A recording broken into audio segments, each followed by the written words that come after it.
They had been traveling together for 3 weeks when the hunters found them. Vila was in the kitchen, preparing a simple meal using the recipes Hajin had taught her. She hummed softly to herself, one of the human songs she had come to love. For the first time in months, she felt something like peace. Then the alarm started screaming. She ran to the cockpit and found Hajin staring at the scanner with a grim expression on his face. "What is it?" she asked, fear rising in her chest. "Company," Hajin said quietly. 3 ships. Norian design. Vila's blood went cold. She looked at the scanner and saw the 3 dots approaching fast. Norian hunter vessels. The same kind that had taken her from the palace. The same kind that had thrown her onto that dead moon. "They found me," she whispered. Hajin stood up and placed his hands on her shoulders. His dark eyes met hers with calm determination. "Listen to me," he said firmly. "No matter what happens, I'm not going to let them take you. Do you understand?" Vela shook her head. "You cannot fight them. They are trained soldiers. They will kill you." "Probably," Hajin admitted. "But I'd rather die fighting than hand you over to people who threw you away like garbage." Before Vela could respond, a voice crackled through the communication system. It was cold and mechanical, speaking in the formal language of the Norian military. "Unknown vessel. This is Commander Yuna of the Norian Hunter Division. You are harboring a fugitive of the Empire. Surrender the criminal Vila immediately, or we will open fire." Hajin walked over to the communication panel and pressed the button to respond. "This is Hajin, pilot of the cargo ship Sunrise. With respect, Commander, I'm going to have to decline your request." There was a long pause. Then the voice came again, sounding almost confused. "You are refusing? Do you understand the consequences? We will destroy your ship. You will die." "I understand," Hajin said calmly. "But Vila is under my protection. She's not going anywhere." Another pause. Longer this time. "You are human," the commander said finally. "Why would a human risk his life for a broken Norian queen? She is worthless. She cannot produce offspring. She has no value to anyone." Hajin's jaw tightened. His hands curled into fists at his sides. "That's where you're wrong," he said, his voice hard and steady. "Vila is not worthless. She's kind and smart and stronger than anyone I've ever met. She survived being abandoned. She survived being thrown away by everyone who was supposed to love her. And she's still here, still fighting, still believing that life can get better." He took a deep breath and continued. "You measure worth by what someone can produce. But humans measure worth differently. We treasure what we love. Not because it's useful. Not because it gives us something in return.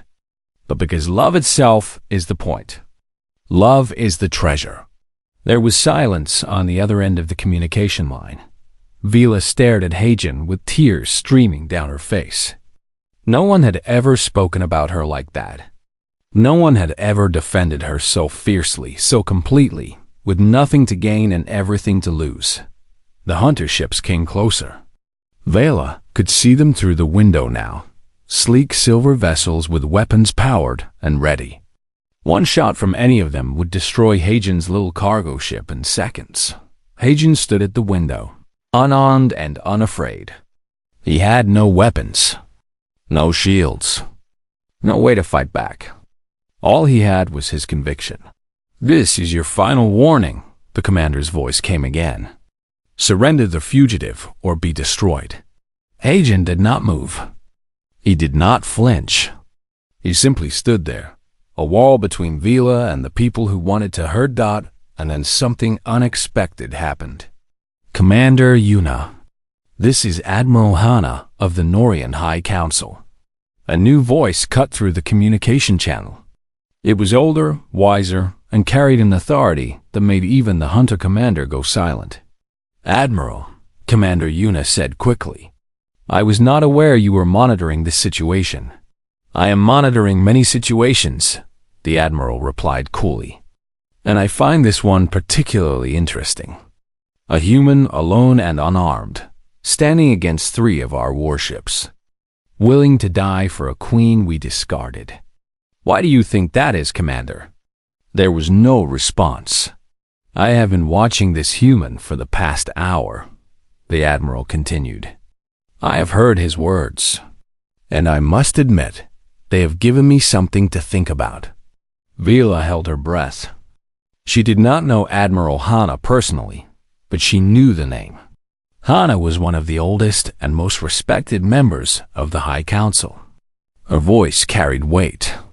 The Norian Empire prides itself on logic and efficiency, the Admiral said slowly. We throw away what is broken. We discard what is useless. It is the way things have always been. But perhaps we have been too hasty in our judgments. The hunter ships stopped advancing. They hung in space, weapons still powered but no longer moving. This human sees value where we see none, the Admiral continued. He treasures what we discarded, and he is willing to die for it. That is not the behavior of a fool. That is the behavior of someone who understands something we do not. The Admiral paused, and when she spoke again, her voice was thoughtful. Commander Yuna, you are ordered to stand down. The fugitive Vila is no longer to be pursued.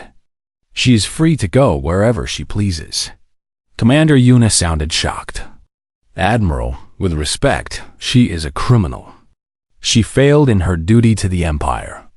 The Emperor himself ordered her exile. The Emperor made a mistake, Admiral Hana said firmly. And perhaps so did we all. We have been so focused on what our people can produce that we forgot to consider what they are worth simply for existing. This human has reminded me of something important. I will not waste the lesson. The communication channel clicked off. For a long moment, no one moved. The 300 ships hung in the darkness like frozen statues. Then, slowly, they turned and flew away. Vila collapsed to her knees. The relief was so strong that it overwhelmed her completely. She sobbed openly, her whole body shaking with emotions she could not control. Heijun knelt beside her and wrapped his arms around her. He held her tightly, letting her cry into his shoulder, not saying anything. Just being there. It's over, he said softly. You're free. Really free. Vila pulled back and looked at him with red eyes and tear-stained cheeks.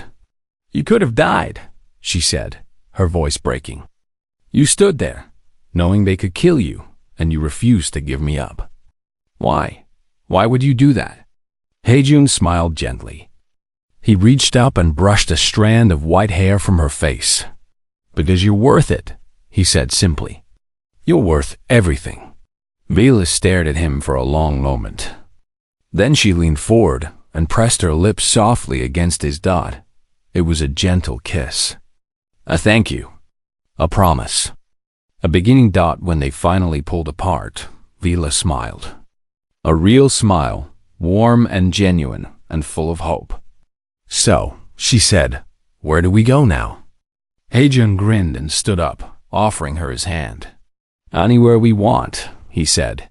The whole galaxy is out there. And we've got plenty of time to explore it. Vila took his hand and let him pull her to her feet. She looked out the window at the endless stars, each one a possibility, each one a new beginning dot. She was no longer a discarded queen. She was no longer broken or worthless or forgotten. She was Vela, and she was finally, truly home. It took 12 days to fix the engine. 12 days of hard work, little sleep, and slowly healing wounds. But finally, Heijun stood back and looked at his ship with satisfaction. She's not pretty, he said, but she fly. Vela stood beside him, wrapped in a thick jacket that Heijun had given her. It was too big for her slender frame, but it was warm and comfortable. She had stopped wearing her torn silver gown days ago. Heijun had said it was not practical for working on engines. Are you certain it will work? She asked, looking at the patched-up hole with doubt. "Only one way to find out," Hejun said with a grin. "Come on, let's get out of here." They climbed into the ship together. Hejun took his seat at the controls, and Vila sat in the passenger seat beside him. She had never been in a human ship before. Everything looked different from what she was used to. Simpler, rougher, but somehow more real. Hejun pressed a series of buttons, and the engine roared to life. The whole ship shook and rattled, making Vila grip her seat with nervous hands. "Is that normal?" she asked. "Totally normal," Hejun said, though his voice sounded slightly uncertain. "Probably." The ship lifted off the ground. Dust and rocks flew everywhere as they rose into the black sky. Vila watched through the window as the gray moon grew smaller and smaller beneath them. That dead place where she had been left to die was now just a tiny dot in the vast darkness of space. She was free. The thought hit her suddenly, and she felt tears form in her eyes. She was actually leaving. She was actually going to survive. Because of this strange, kind human who had appeared out of nowhere and refused to let her die. Hejun glanced over at her and saw the tears on her cheeks. "Hey, are you okay?" he asked, his voice gentle with concern. Vila nodded quickly and wiped her face with the sleeve of her borrowed jacket. "I am fine," she said. "I am just not used to this." "Not used to what?" "Being saved," Vila said quietly. "Being cared for. Having someone choose me when there is nothing to gain." Hejun was silent for a moment. Then he reached over and placed his hand gently on top of hers. "Get used to it," he said, "because I'm not going anywhere." They traveled through space for several days. Hejun's delivery was already late, and he had lost contact with his buyer. But he did not seem worried about it. He said there would be other jobs, other chances. Life always found a way. During the journey, Hejun introduced Vela to human culture. He showed her human music, playing strange songs from a small device that filled the ship with sounds she had never heard before. Some songs were fast and loud, making her heart race. Others were slow and soft, making her feel peaceful and calm. "This one is my favorite," Hejun said, playing a gentle melody sung by a woman with a beautiful voice. "My mother used to sing it to me when I was little." Vela listened carefully to the words. She did not understand all of them, but she understood the emotion behind them. Love, comfort, safety. Things that had been missing from her life for so long. Hejun also showed her human food. Real food, not the dried nutrition bars they had been eating on the moon.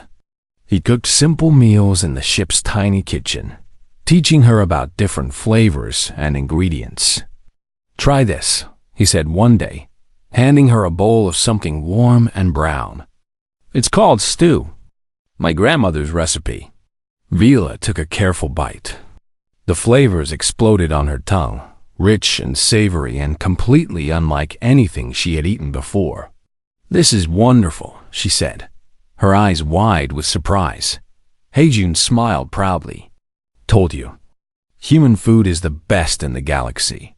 But more than the music or the food, what affected Vila most was the way Hejun treated her. He talked to her like an equal. He laughed at her jokes. He asked her questions about herself, about her life, about her dreams that no one had ever asked her about her dreams before. "What would you want to do if you could do anything?"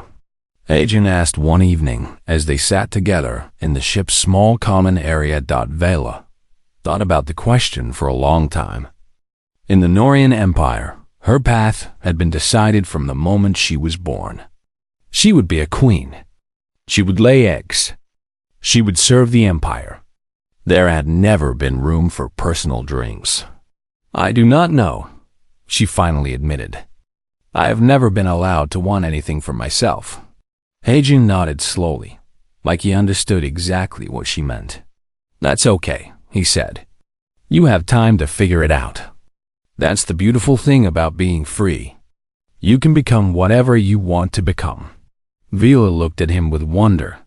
The concept was so foreign to her, so completely opposite to everything she had been taught.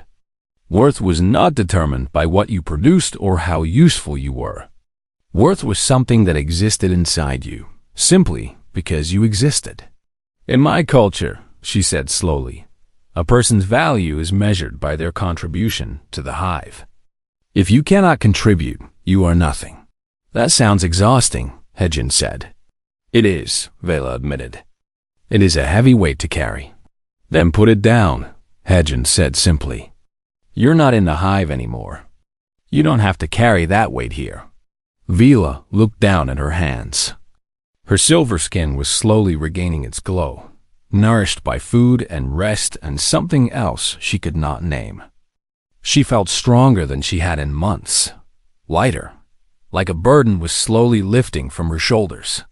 You make it sound so easy, she said. It's not easy, Heijin said honestly. It takes time. It takes practice. But it's possible. I've seen people rebuild themselves from nothing. I believe you can too. Why you believe in me? Vila asked. You barely know me. Heijin smiled that warm smile that had become so familiar to her. Because I've seen who you are, he said. Not the queen. Not the label your people gave you. Just you, Vila. And Vila is someone worth believing in. Vila felt her heart swell with an emotion she could not name. It was bigger than gratitude. Deeper than friendship. It was something she had never felt before. Something completely new and terrifying and wonderful all at once. She reached out and took Heijin's hand in hers. His skin was warm against her cool fingers. Thank you, she whispered. For everything. Heijin squeezed her hand gently. You don't have to thank me, he said. Just keep being you. That's enough. And in that moment, for the first time in her entire life, Vela truly believed that maybe it was. The inside of Hejun's ship was small and messy. There were tools scattered on the floor, empty food containers stacked in corners, and wires hanging from open panels in the walls. It smelled like oil and metal and something burnt, but it was warm. That was the only thing that mattered to Vela. Hejun helped her sit down on a narrow bed that folded out from the wall. The mattress was thin and old, but it felt softer than anything Vela had touched in days. She pulled a rough blanket around her shoulders and watched as the human moved around the small space. He was talking. Heijin talked a lot. She was starting to notice. He talked about his ship, about the damage to the engine, about how long it might take to fix. He talked about the cargo he was supposed to deliver, about the buyer who was probably angry now, about how this was just his luck. Vela did not understand most of what he was saying. Human technology was very different from Norian technology. Their words for things were strange and unfamiliar, but she liked the sound of his voice. It was warm and steady, like a fire burning in a cold room. After a while, Heijun stopped talking and looked at her with a concerned expression. You should sleep, he said. You look exhausted. Vela shook her head. I am fine. No, you're not, Heijun said firmly. Your body is weak. You need rest. Real rest, not just sitting in the cold waiting to die. Vela flinched at his words. He had said them so directly, without any of the polite distance that Norians always used. It was strange, almost rude, but also somehow refreshing. Why do you care? She asked. The question had been building inside her since the moment he first offered her food. You do not know me. You have no reason to help me. In your position, saving your resources would be the logical choice. Heijun tilted his head and looked at her like she had asked the strangest question in the universe. Because you needed help, he said simply. That's reason enough. Vela stared at him. She searched his face for signs of deception, for hidden motives, for the calculation that always existed behind every act of kindness in the Norian Empire. but she found nothing. Just honest, simple concern. That makes no sense, she said. Heijin laughed. It was a warm sound, full of genuine amusement. Yeah, I get that a lot, he said. Humans don't always make sense. We do things because they feel right, not because they're logical. It drives other species crazy. He handed her a cup of water and watched as she drank it slowly. Now sleep, he said. I need to work on the engine. I'll be right outside if you need anything. Vila wanted to argue. She wanted to tell him that she did not deserve his kindness, that he was wasting his time, that she was broken and useless and destined to die on this forgotten moon. But her body was too tired to fight. Her eyes were already closing. She fell asleep before she could say another word. When Vela woke up, she did not know how much time had passed. The ship was quiet, except for the sound of metal clanging somewhere outside. Soft light filtered through a small window, though she knew this moon had no sun. The light must be coming from Hajin's work lamps. She sat up slowly and looked around. The blanket was still wrapped around her shoulders. Someone had placed a pillow under her head. And on the small table beside the bed, there was a plate of food. Vela picked up the plate and examined its contents. Some kind of bread. A piece of dried fruit. A small container of something that looked like soup. It was simple food, nothing like the elaborate meals she had eaten in the palace. But it was more than she deserved. She ate slowly, savoring each bite. Her stomach had shrunk from days without food, and even this small meal felt like a feast. When she finished, she wrapped the blanket around herself and walked to the door of the ship. It was open, and she could see Heijun outside, bent over the damaged engine with tools in his hands. He was covered in grease and dirt. Sweat dripped down his face despite the cold air.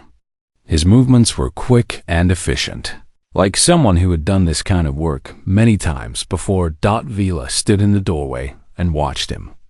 She still could not understand him. In the Norian Empire, no one did anything without expecting something in return.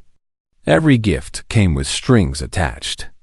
Every act of kindness was a transaction, but Heijun seemed to expect nothing. He had shared his food, his water, his shelter. He had given up his bed so that she could sleep, and he had asked for nothing in return. After a while, Heijun noticed her standing there. He looked up and smiled. "You're awake," he said. "How do you feel?" "Better," Vala admitted.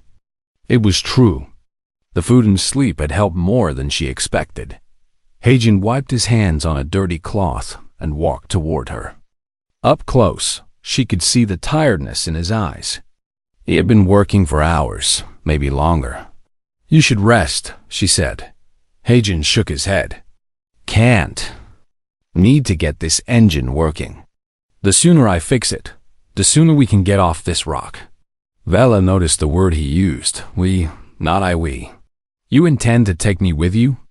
she asked, her voice filled with disbelief. "Of course," Heijun said, like it was the most obvious thing in the world. "I'm not going to leave you here, but I am." Vala struggled to find the right words. "I am not useful. I cannot help you. I cannot give you anything. I am broken." Heijun frowned. He put down his tools and stepped closer to her. His dark eyes met her violet ones with an intensity that made her heart beat faster. "Who told you that?" he asked. "Everyone," Vala said quietly. "My people. My husband. The entire empire." "Well, they're wrong," Heijun said firmly. "You're not broken, Vala. You're just going through a hard time. That doesn't make you worthless. It makes you human." He paused and smiled slightly. "Well, not human exactly, but you know what I mean." Vala did not know what he meant. She did not understand how anyone could look at her and see anything other than failure. But something about his words made her chest feel warm. "You are a very strange creature," she said. Heijun laughed again. "So, I've been told. Now come on, help me with this engine. I'll teach you how human technology works." "I do not know anything about engines," Vila said. "That's okay. Neither did I when I started. You learn by doing." He handed her a small tool that looked like a twisted piece of metal. "Here, hold this. Try not to drop it." Vila took the tool carefully. It was heavier than it looked. For the next several hours, she sat beside Heijin as he worked on the engine. She handed him tools when he asked for them. She held parts in place while he connected wires. She listened as he explained what each piece did and why it mattered. She understood maybe half of what he said. But that was not important. What mattered was that she was doing something. She was being useful. She was not just sitting and waiting to die. When the work was finally done for the day, Heijun leaned back and stretched his tired muscles. "Good work today," he said to her. "I did not do much," Vela said. "You helped more than you know," Heijun said. He looked at her with that warm smile that she was starting to know so well. "You know what? You're actually pretty amazing, Vela." Vela felt heat rise to her silver cheeks. No one had ever called her amazing before. No one had ever looked at her like she mattered just for being herself. "You are foolish," she said softly. "Maybe," Heijun agreed. "But at least I'm not boring." And despite everything, Vela found herself smiling. The human stumbled out of the smoking ship and fell to his knees. He coughed several times and waved his hand in front of his face to clear the smoke. His clothes were dirty and torn. There was blood on his forehead from a small cut. But he was alive. His name was Heijun. He was 28 years old, and he had been flying cargo ships across the galaxy for the past 6 years. It was not an exciting job, but it paid well enough. He transported goods from one planet to another, sometimes legal, sometimes not so legal. He did not ask too many questions. Questions made life complicated. Heijun stood up slowly and looked at his ship. The damage was bad. Very bad. One of the engines had completely failed during flight, and he had been forced to make an emergency landing on the nearest solid surface he could find. That surface happened to be this empty gray moon. He kicked the side of his ship in frustration. The metal made a dull thud sound. This was going to take days to fix. Maybe weeks. And he was supposed to deliver his cargo to a buyer on the other side of the system in just 3 days. Heijun sighed and ran, his fingers through his messy black hair. He was not the type to panic. Problems could always be solved. You just had to think clearly and work hard. That was what his father had always told him. He opened the cargo hold and checked his supplies. Water, food, tools, spare parts.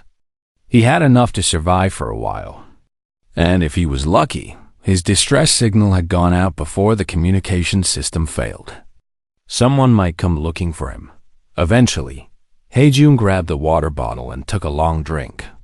The cool liquid felt good against his dry throat. He wiped his mouth with the back of his hand and looked around at the empty landscape.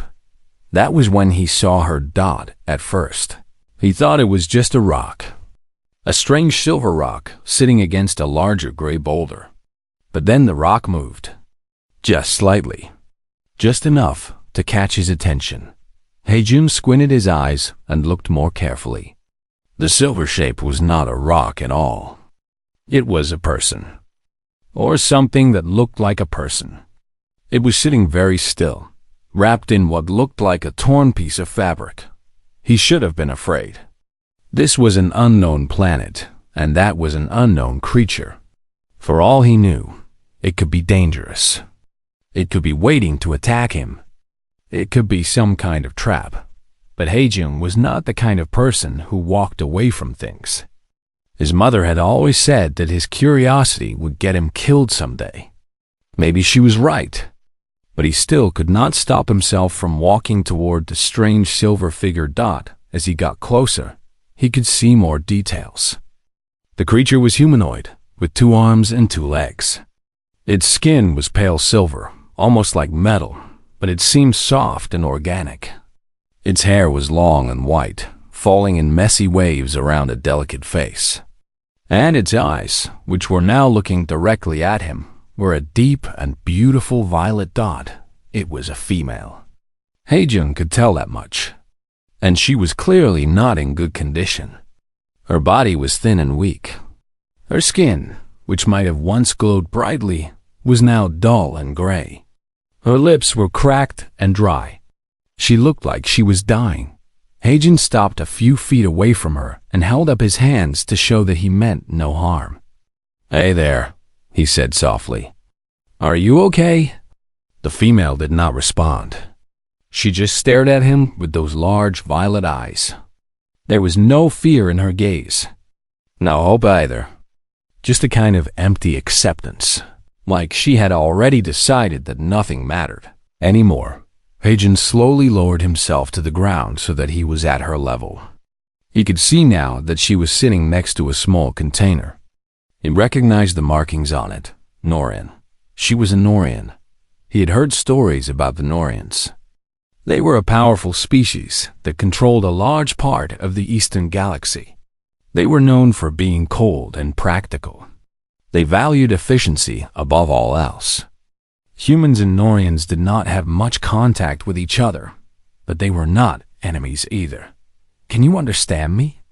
Haejun asked, speaking slowly and clearly. The female blinked. Then, after a long pause, she nodded. "Good," Haejun said with a small smile. "That's good. I'm Haejun. I'm a human. My ship crashed over there." He pointed toward the smoking wreck behind him. "I'm not going to hurt you. I promise." The female continued to stare at him. Then she spoke. Her voice was weak and rough, like she had not used it in a long time. "Why are you here?" she asked. "Engine failure," Haejun said. "Bad luck. What about you? Why are you alone on this moon?" The female turned her face away from him. She did not answer the question, but Haejun could guess. The torn gown, the small amount of supplies, the empty look in her eyes. She had been abandoned here, left to die. Haejun felt a strange pain in his chest. He did not know this creature. He did not know what she had done or why she had been left here. But something about her suffering touched him in a way he could not explain. He reached into his pocket and pulled out a nutrition bar. It was nothing special, just a block of compressed food that tasted like cardboard. But it would give her energy. "Here," he said, holding out the bar. "Eat this." The female looked at the bar, then looked back at him. Confusion flickered across her face. "Why?" she asked. "Because you're hungry," Haejun said simply. "And I have food. It's not complicated." She did not take the bar. Instead, she shook her head slowly. "You should not waste your supplies on me," she said. "I am not worth saving." Haejun frowned. He did not like those words. He did not like the way she said them, like she truly believed them. "That's not for you to decide," he said. He moved closer and gently placed the nutrition bar in her hands. "Eat, please." The female looked down at the bar in her hands.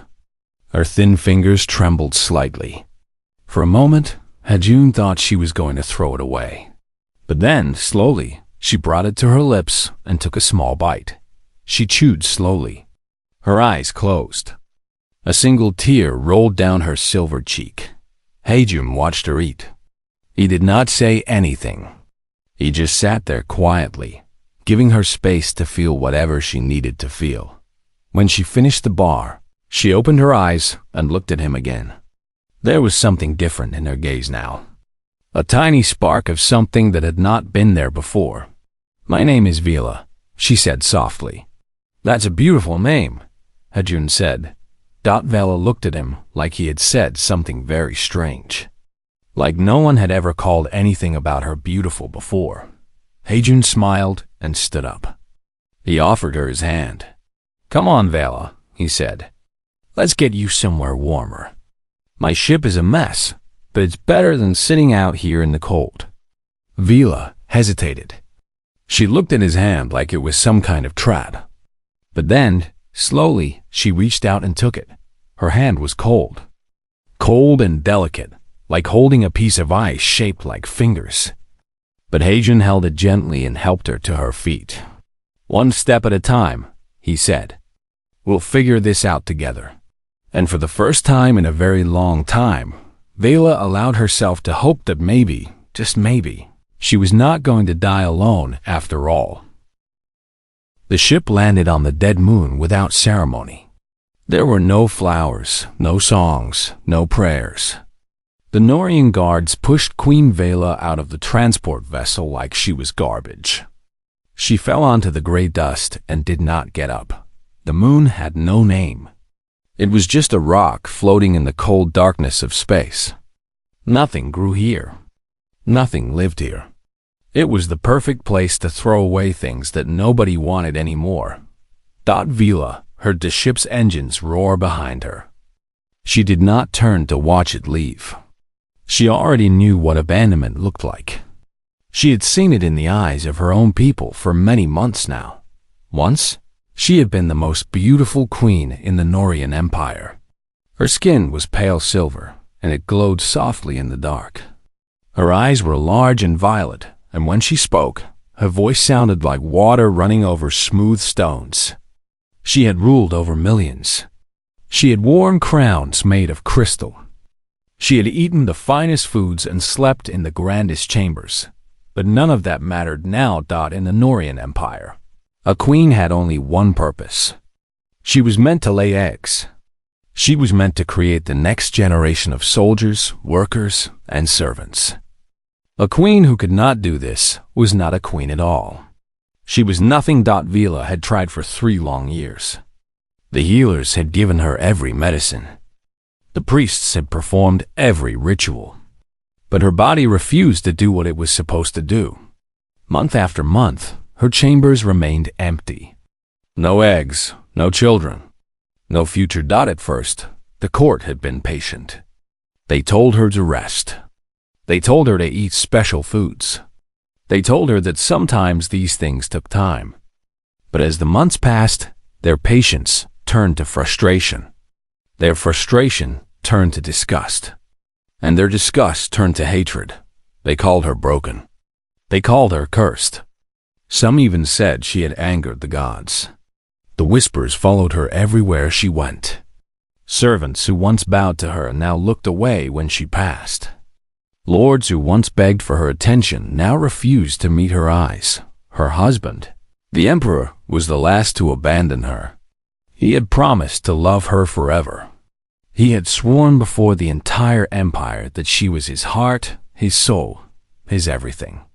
But even he could not ignore the demands of his people. "You must understand," he had said, his voice cold and distant. "The empire needs heirs. The bloodline must continue. I cannot choose my heart over my duty." Vela had not cried. She had simply nodded and accepted her fate. Crying would have been useless anyway. Norians did not value tears. They valued results. And so she was taken away in the middle of the night. No trial, no chance to speak in her own defense. Just a quick and quiet removal, like someone throwing out old furniture. The emperor did not even come to say goodbye. Now she lay on the cold gray dust of the nameless moon. The ship was gone. The silence was complete. She was alone in a way that she had never been alone before. Vela slowly pushed herself up to a sitting position. Her beautiful silver gown was now torn and dirty. Her crown was gone, left behind in the palace. Her long white hair hung loose around her face, tangled and messy. She looked around at her new home. There was nothing but rocks and dust as far as she could see. The sky was black and filled with stars that did not care about her suffering. In the distance, she could see the purple glow of the Norian homeworld. It looked so small from here, so far away. They left her some supplies. A small container sat a few feet away from where she had fallen. Vela crawled over to it and opened the lid. Inside, she found 3 bottles of water and a few packages of dried food. It was enough to survive for maybe 1 week. Maybe 2 if she was very careful. But why would she want to survive? Vela closed the container and sat back against a large rock. The cold seeped through her thin gown and into her bones. She wrapped her arms around herself, but it did not help much.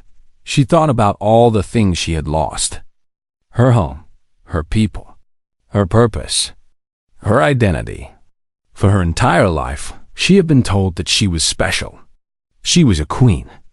She was destined for greatness. And now she was just a broken thing left to die on a forgotten moon. The worst part was that she could not even blame them. By Norian standards, they were right. A queen who could not produce eggs was worthless. It was simply the way things were. It was the way things had always been. Vela closed her eyes and let the silence wash over her. She decided that she would not eat the food. She would not drink the water. She would simply sit here and wait for death to come. It would be easier that way. Faster. Less painful than slowly starving while hoping for a rescue. That would never come. Days passed. Or maybe it was just hours. It was hard to tell on a moon with no sun. Vela drifted in and out of sleep. Her body grew weaker. Her thoughts grew slower. She started to forget why she was here. She started to forget who she was. Sometimes she dreamed of her old life. She dreamed of walking through the crystal gardens of the palace. She dreamed of laughing with her handmaidens. She dreamed of her husband holding her close and telling her that everything would be all right. But then she would wake up and remember that it was all gone. On what she thought was the 3rd day, Vela heard a sound. It was distant at first, like thunder rolling across an empty plain. She opened her eyes and looked up at the black sky. A light was falling from above. A bright orange light that grew larger and larger as it came closer. Vela watched it with dull curiosity. She was too weak to feel afraid, too tired to care what it was. The light became a shape. The shape became a ship. But it was not a Norian ship. It was smaller and rougher, with strange markings on its side that Vela did not recognize. The ship crashed into the ground about 100 meters away. Dust and rocks flew into the air. The sound was loud and violent, breaking the silence that had surrounded Vela for so long. Then everything was quiet again. Vela stared at the crashed ship. Smoke was rising from its broken hull. She could see sparks flying from damaged wires. It looked like whatever was inside that ship was probably dead. But then, slowly, a door opened. And something climbed out. It was not a Norian. It was something else entirely. Something Vela had never seen before. It was a human.